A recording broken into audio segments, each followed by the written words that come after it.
condominium unit daw si Vice President Jejomar Binay na ibinigay di mano ng ilang property developers kapalit ng mas mababang buwis at mabilis na pagproseso ng mga permit. Yan ang ibinunyag ni dating Makati Vice Mayor Ernesto Mercado sa Senate hearing kanina. May report si Ruth Cabal. Yan po ang sistema ng corruption sa Makati Condo Unit, kapalit ng buwis at building permit. Doon pa lang po sa title, sir, makikita nyo na yung koneksyon na kapalit ng buwis at ng building permit.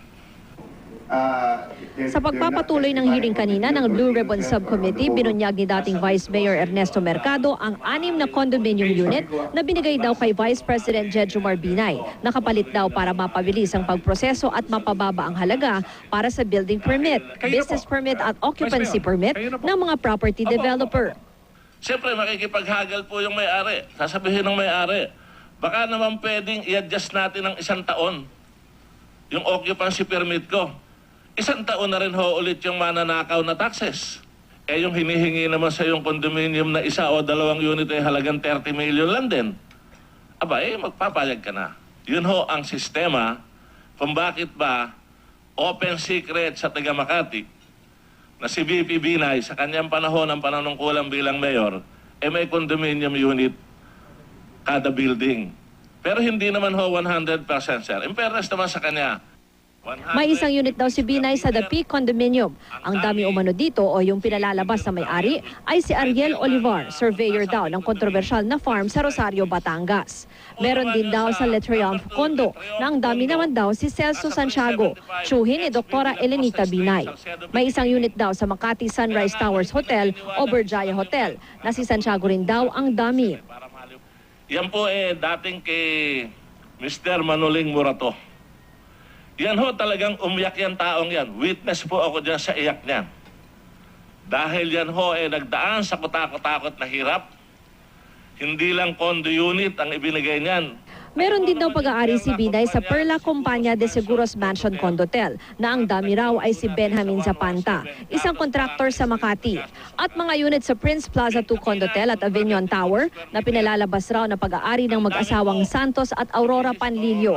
Si Santos Panlilio ay minsang naging paboritong kontraktor daw sa Makati.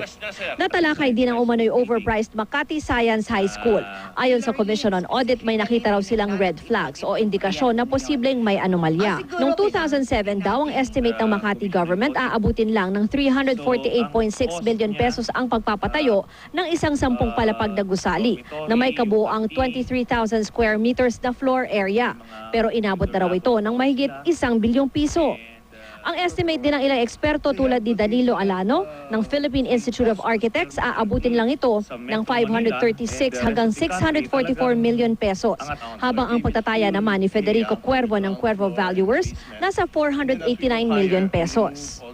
Paano naging 1.3 itong proyekto na to na samantalang nung umpisa, what they had in mind and what they wanted to build, I mean the agency itself, which is Makati, was only going to be worth 348.6 million pesos. We are not making any judgment that the building is overpriced or not. So far, with the records we have on file, ay may mga rason po talagang, mga matitinding rason kung bakit talagang kailangan namin balikan ito. Nilinaw din ng COA sa umano'y overpriced Makati City Hall Building 2, hindi raw nagbigay ng clearance ang ahensya na walang anomalya sa pagtatayo nito, taliwas sa ginigiit ng kampo ni Binay. Meron po kaming tinatawag na advice on settlement of accounts, no, which is all completed file yan. So doon po namin makikita na passed in audit talaga yan. I mean to say, yung agency na in-audit ninyo, wala siyang pwedeng i-document na sabihin, wagayway na tulad ng dito yung booklet namin. Wala po. Walang gano'n eh. Wala po. Okay. So, wala po. Sinabi po yan mismo ni Vice President Binay at yung kanya mga spokesmen na itong mga building daw na ito ay na-clear na ng COA. Paulit-ulit nila sinasabi. So again, dito makikita ng mga kababayan natin kung paano nila nililinlang yung mga tao. Ayaw ding tanggapin ni Senator Alan Peter Cayetano ang una ng sinumiting affidavit ni Vice President Binay kung saan tinanggi nito na overpriced ang City Hall Building 2 at giniit na hindi ang Senado kundi ang Ombudsman ang pwede raw mag-imbestiga sa kanya. Kasi po, aabutin na po yung kaso kahit ma-file ng Ombudsman sa Sandigan Bayan yung eleksyon. At kung siya mananalo sa eleksyon, meron pong immunity from suit. Ibig sabihin po, mapuput on hold ang anumang criminal case laban sa kanya for 6 years. And I think the Filipino people deserve an explanation. Hindi po yung affidavit na ipapadala niya na generalities. Sa isang taon na ipagpapatuloy ng Senate Blue Ribbon Subcommittee ang investigasyon nito sa umano'y mga katiwalian sa Makati. Sa ngayon daw ay tututok muna ang mga senador sa pagpasa sa 2015 national budget. Ruth Cabal, GMA News.